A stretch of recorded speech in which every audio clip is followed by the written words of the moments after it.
අද අපි හදන්න යන්නේ චොක්ලට් පුඩින් එකක්. ඒ අවශ්‍ය ද්‍රව්‍ය තමයි මේ තියෙන්නේ.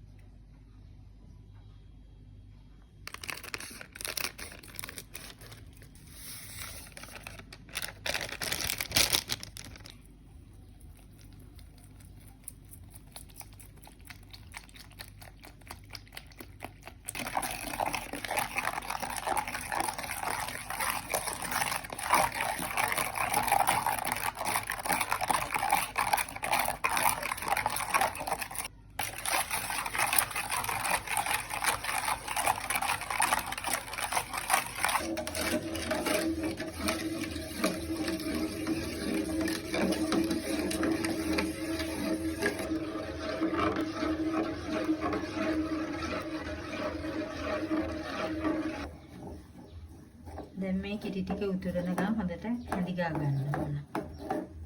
බාගෙන අපි වාජනයකට දානව නිවෙන්න.